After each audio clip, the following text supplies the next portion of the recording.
भाजपचा महापौर नाही व्हावा याच्याच केलं. आम्ही भारतीय जनता पार्टी आहोत. आम्ही भारतीय जनता पार्टी म्हणून विधानसभेत उतरतो तर भाजपचा मुख्यमंत्री व्हावा म्हणून लढतो.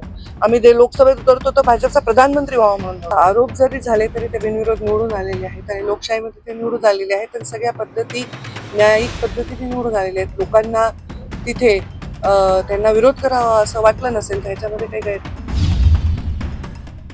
तुम्ही मला विचारूच नका दुसरा प्रश्न, कोण काय म्हणलं मी ह्याच्यावर कधीच उत्तर दिले संन्यासाचे संन्यास घेणार म्हणून मी ऐकलंही नाही, त्याच्यावर काय टिप्पणी मी करणार नाही. मी कोणत्याही व्यक्तीच्या स्टेटमेंटवर टिप्पणी करत नाही आतापर्यंत. त्यामुळे म्हटलं माझी सभा कव्हर करा, मग इथल्या नांदेडच्या महानगरपालिकेवर विचारा. नांदेड महानगरपालिकेमध्ये आपण प्रभारी म्हणून कशी असणार आहे?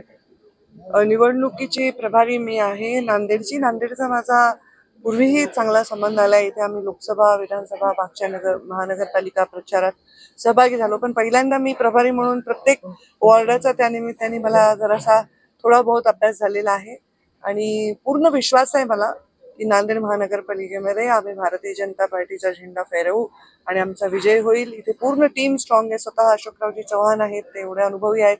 आमचे खासदार आहेत, आमची श्रीजयाजी आहेत आणि आमच्या पूर्ण टीम जी आहे भारतीय जनता पार्टीची ती सुद्धा अत्यंत कंबर कसून कामाला लागलेली आहे.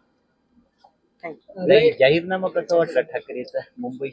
मी दुसऱ्यांचे जाहीरनामे कशाला वाचेन? मी माझ्याच पक्षाचा जाहीरनामा वाचेन ना. दुसऱ्या पक्षाचे जाहीरनामे मी वाचावं आणि त्याच्यावर टिप्पणी करावी इतका वेळ मला नाही रिकामा. माझ्या पक्षाचा जाहीरनामा मस्त आहे आणि जो जाहीरनामा चांगला आहे म्हणूनच देशात म्हणजे देशामध्ये अनेक राज्यामध्ये आणि आत्ताच झालेल्या स्थानिक स्वराज्य संस्थेमध्ये अव्वल पक्ष भारतीय जनता पार्टी आहे आणि आमचा जाहीरनामा हा लोकांचा विश्वास आहे, संकल्पनामा आहे. तो आम्ही जे बोलतो ते करून दाखवतो. जिथे नारळ फोडून भूमिपूजन करतो ते लोकार्पणही करतो. हे लोकांनी डोळ्यांनी पाहिलेलं आहे. त्यामुळे शहर असू, गाव असू, खेडं असू, हे सगळ्या ठिकाणी भारतीय जनता पार्टीवरचा विश्वास वाढवत चाललेला आहे. काही तुम्ही नांदेडचे प्रभारी आहेत, मात्र मित्र पक्षाच्या दादाजी राष्ट्रवादी आणि शिवसेनेचं आव्हान तुम्हाला नांदेडमध्ये? हे लोकशाहीत आव्हान असायलाच पाहिजे आणि समोर कोणताच पक्ष नाही अशी निवडणूक तर नसते.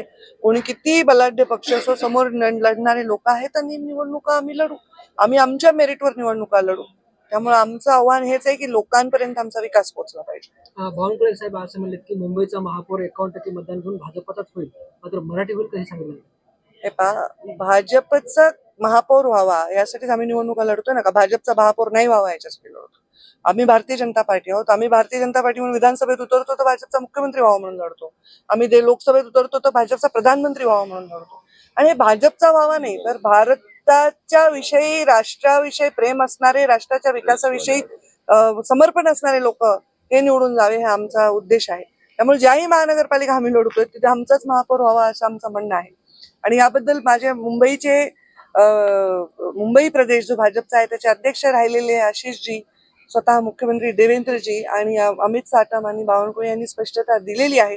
कुठलाही संभ्रम करण्याचं कारण नाही. तर ज्या पद्धतीने भाजपाचे 60-65 नगरसेवक बिनविरोध निवडून आणि त्याच्यावर मोठे आरोप होताना पाहिले, मनसे सुद्धा याच्यावर तक्रार करू. आता आरोप जरी झाले तरी ते बिनविरोध निवडून आलेले आहेत आणि लोकशाहीमध्ये ते निवडून आलेले आहेत आणि सगळ्या पद्धती न्यायिक पद्धतीने निवडून आलेले आहेत. लोकांना तिथे त्यांना विरोध करावा असं वाटलं नसेल तर ह्याच्यामध्ये काही गैर.